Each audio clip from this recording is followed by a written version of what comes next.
Welcome class 8th in the another video of chapter 2 from trade to territory. And we have already discussed about in the previous video the battle of Buxar and the battle of Plassey. And today's topic is growth of British influence. तो देखिए हमने इसके पहले वाले video में ये देखा था कि किस प्रकार से बैटल और प्लासी का जो युद्ध हुआ उस युद्ध के बाद जो है ब्रिटिश का प्रभाव ऑलमोस्ट इंडिया के सारे पार्ट्स पर जो है वो बढ़ने लगा। तो देखिए ईस्ट इंडिया कंपनी जो थी वो पूरी तरीके से उसके हाथों में कंट्रोल हो चुका था, एडमिनिस्ट्रेशन का भी और जो है ट्रेडिंग का भी। तो इसके बाद वही है कि किस प्रकार से और अलग अलग टेरिटरीज़ में उन्होंने अपना प्रभाव बढ़ाया, उसी के बारे में आज हम पढ़ने वाले हैं। तो देखिए इसमें स्टार्ट करते हैं। The kings of Mysore and the Marathas were the strongest rivals of the British during the second half of the 18th century. The British launch wars against both. तो मतलब कहने का मतलब ये है कि जो ब्रिटिश थे उनके खिलाफ जो है जो मैसूर और जो मराठास जो थे वो बहुत उन्होंने अपना पूरा जो कि एक तरीके से कह सकते हैं कि सबसे तेज़ विरोधी अगर कोई था ब्रिटिश का तो यही दोनों किंगडम्स थे। तो हाफ ऑफ 18th सेंचुरी में अगर हम बात करें तो 18वीं शताब्दी के मध्य में जो कि इन लोगों ने पूरी तरीके से ब्रिटिश की बातों को और उनकी शर्तों को और उनकी संधियों को मानने से मना कर दिया। तो इसकी वजह से जो ब्रिटिश थे उन लोगों ने इन दोनों किंगडम्स के खिलाफ जो है उन्होंने युद्ध शुरू कर दिया। तो देखिए सबसे पहले युद्ध हुआ था वार्स विद मैसूर, यानी कि मैसूर के खिलाफ जो है ब्रिटिश कंपनी जो है कि उन्होंने युद्ध किया था। तो Hyder Ali and Tipu Sultan were powerful rulers of Mysore, यानी कि मैसूर के जो सबसे पावरफुल रूलर्स थे उनमें टीपू सुल्तान और हैदर अली थे, जिन्होंने कि ब्रिटिश के अगेंस्ट जो है कई युद्ध लड़े थे। तो उसके बाद जो है ब्रिटिश, हालांकि ब्रिटिश की पावर के आगे जो कि उन्होंने वो कुछ नहीं कर पाए। तो देखिए दे अपोज द ब्रिटिशर्स, तो ब्रिटिशर्स को वो पूरी तरीके से मतलब कि विरोध करते थे, उनको वो बिल्कुल पसंद नहीं करते थे ब्रिटिशर्स को अपने इंडिया में। मैसूर वर an important centre for trade off spices and sandalwood. Tipu Sultan of the tiger of Mysore had a good control on this trade centre. तो देखिए टीपू सुल्तान जो कि मैसूर का शासक था, मैसूर को वो उस समय में पूरे कंट्रोल में, जो कि मैसूर के लीडरशिप में, टीपू सुल्तान के लीडरशिप में पूरा मैसूर था। तो वो जो है कि क्योंकि मैसूर एक ट्रेडिंग सेंटर था, मेन सेंटर कह सकते हो स्पाइसेस का और सैंडलवुड, वहाँ से प्रकार के स्पाइसेस जो है वो लोग व्यापार करते थे। तो जिस टीपू सुल्तान, जिसको हम टाइगर ऑफ मैसूर के नाम से भी जानते हैं, पूरी ट्रेड पर उसका एक तरीके से कंट्रोल था। He prevented local merchant from selling this products to company. Tipu Sultan also made alliance with the French and with their help modernize his army which the British did not like. तो देखिए जितने भी ये मर्चेंट थे, उन merchant को, जितने भी लोकल मर्चेंट थे यानी कि लोकल जो व्यापारी थे, उनको भी एक बराबर राइट्स दिए गए थे, जो कि कंपनी जितने रिवेन्यू के अनुसार कंपनी जो है कि जितना पे करेगी रिवेन्यू, उतनी ही जो है कि लोकल मर्चेंट भी पे करेंगे। यानी कि किसी भी प्रकार की कोई छूट मैसूर में टीपू सुल्तान के द्वारा ब्रिटिश कंपनी को नहीं दी गई।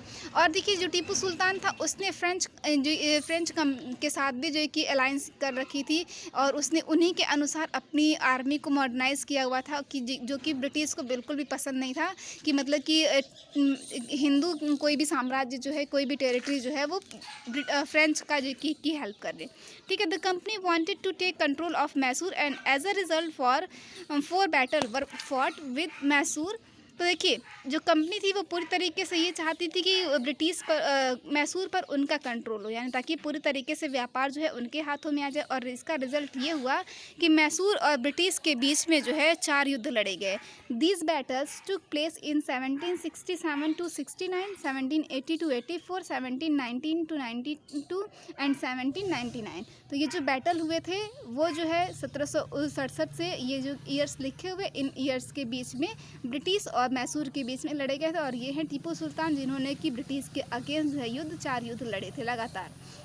In July 1781, the British army under Era Coot defeated Hyder Ali at Porto Nova and captured Madras। अब देखिए जुलाई की बात हो रही है, जुलाई 1781 में ब्रिटिश आर्मी जो थी वो एराकूट के नेतृत्व में जो कि युद्ध लड़ी प्रोटोनोवा और जो कि युद्ध लड़ी, जिसमें कि हैदर अली जो है वो परास्त हुआ और प्रोटोनोवा और मद्रास जो है वो, जिसको आज के समय में चेन्नई के नाम से जानते हैं, ये ब्रिटिश के द्वारा कैप्चर कर लिया गया। After Hyder Ali's death in December 1782 the war was carried on by his son Tipu Sultan.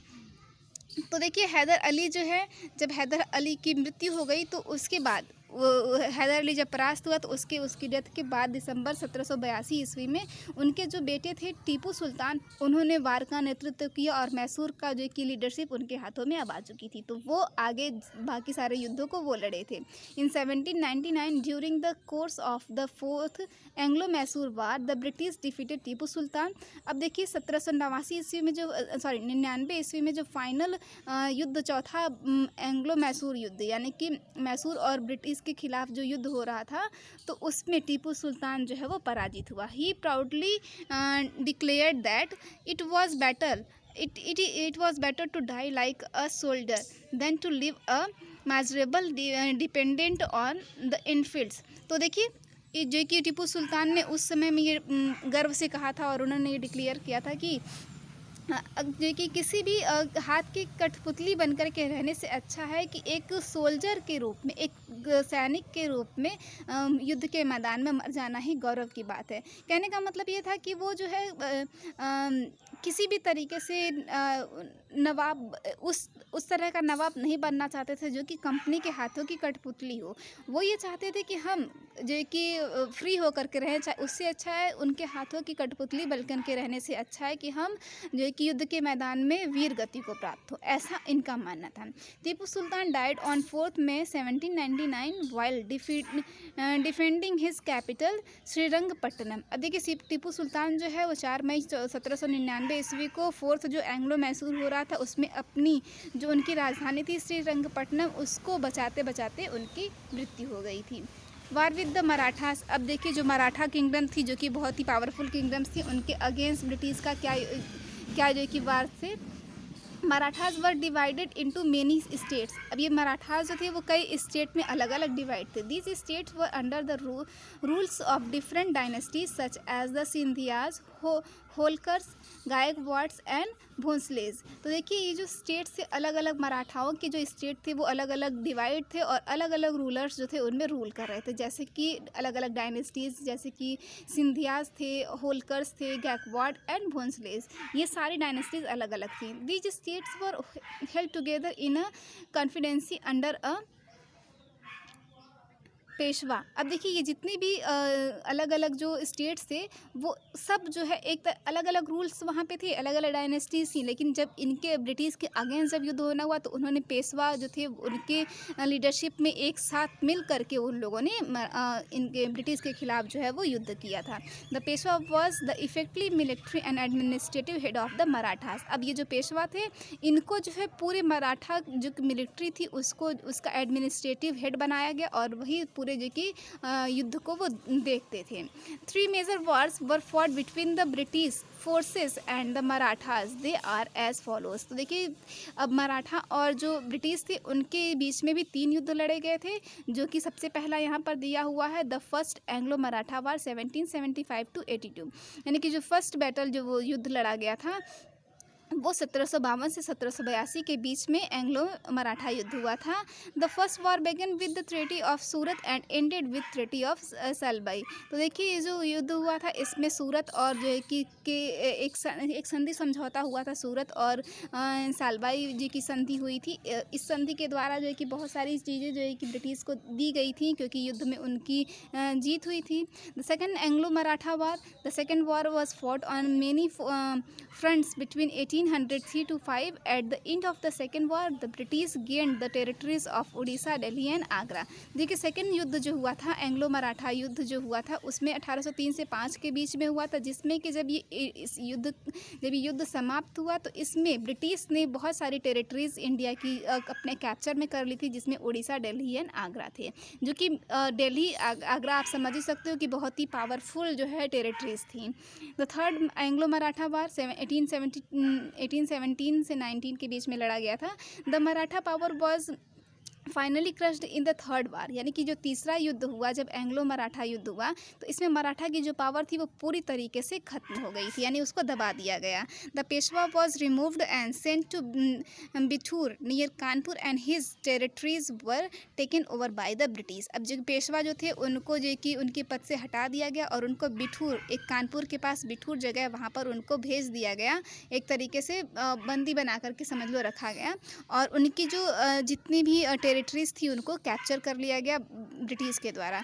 He was given pension for the remaining years of his life, और वहाँ पर उनको कानपुर में जो बिठूर की जगह पर उनको भेजा गया था, वहाँ पर उनको कुछ पेंशन दी जाती थी ताकि वो अपनी लाइफ जी सकें।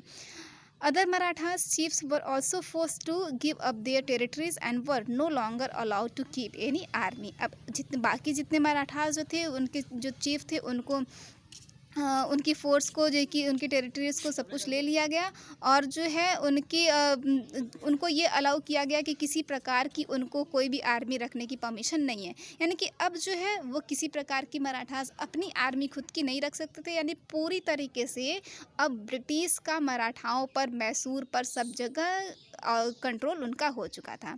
अब देखिए एक्सपेंशन अंडर लॉर्ड वेलेस्ली, वहाँ पे ब्रिटिश जो है लॉर्ड वेलेस्ली के नए गवर्नर जनरल बनकर के आए, और इनके नेतृत्व में क्या जो कि किया गया, कौन कौन से मतलब इसकी इस प्रकार से विस्तार किया गया, इसके बारे में हम देखने वाले हैं। The year of 1757 marked the beginning of the company rule in India and about 100 years time the company rule expanded to almost every part of India. तो देखिए 1757 ईस्वी की बात हो रही है कि जब 1757 ईस्वी की शुरुआत हुई थी, तो कंपनी जो थी इंडिया में लगभग वो 100 सालों तक उसका जो यहाँ पर रूल कर चुकी थी और टाइम उसका हो चुका था, और उसने अपने बहुत सारे जो है ऑलमोस्ट कह सकते हो कि पूरे इंडिया के लगभग सारे पार्ट पर उसका जो है कि कब्जा हो चुका था, यानी कि अपना वो पूरा विस्तार कर चुकी थी ऑलमोस्ट इंडिया में। This period saw some interesting development, और इस टाइम जो है इंडिया में बहुत सारे डेवलपमेंट हुए थे जो कि इंडिया के लिए कह सकते हो कि ख़राब चीज़ें थी, क्योंकि इंडिया के सारे पार्ट्स पर अब ब्रिटिश का ही हाथ था। The company rarely launch a direct military attack on any state in India. अब देखिए इसके बाद क्या था कि जो कंपनी थी वो डायरेक्टली किसी भी स्टेट में इंडिया के वो अटैक कर सकती थी, और वो करके जो कि उस स्टेट को कैप्चर कर लेती थी और उसको अपने अंडर में ले लेती थी।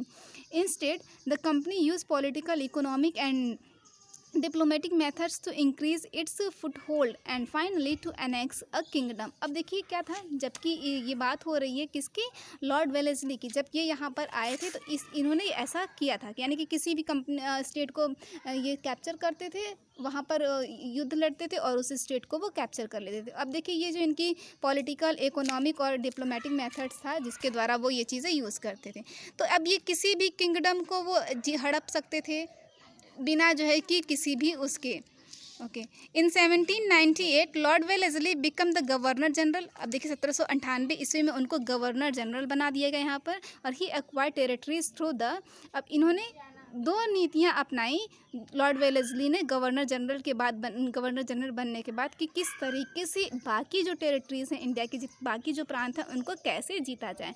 तो ये देखिए टू जो कि उनकी नीतियाँ थी, system of subsidiary alliance and outrights wars. तो सबसे पहला था सिस्टम ऑफ सब्सिडरी अलायंस, यानी कि एक जो है संधि समझौता किया गया है, सहायक संधियाँ कह सकते हो। सब्सिडरी अलायंस यानी कि सहायक संधि, यानी कि सहायक संधि होती थी दो राष्ट्रों के, दो स्टेट्स के बीच में, एक टेरिटरी के बीच में और ब्रिटिश के बीच में। अगर उन संधि की शर्तों को मान लेते थे वहाँ के जो कि नवाब या फिर किंग, तो वो कंपनी वहाँ जैसा चाहती थी वैसा जो कि होता था। और अगर उन्होंने मानने से मना कर दिया तो आउटराइट वार्स, यानी कि वो सीधे वार करते थे उस पे, यानी कि उस टेरिटरीज पे वार करते थे और उसके बाद उसको अपने में मिला लेते थे। यानी कि लॉर्ड वेलेस्ली जो था, इसका मतलब ये था कहें सीधे कि जो कि किसी भी प्रकार से जो है इंडियन टेरिटरीज को अपने कब्जे में लेना, चाहे वो अलायंस के द्वारा या फिर वो वार्स के द्वारा। तो फर्स्ट टॉपिक है आपका subsidiary alliance, which we will discuss in next video. Thank you.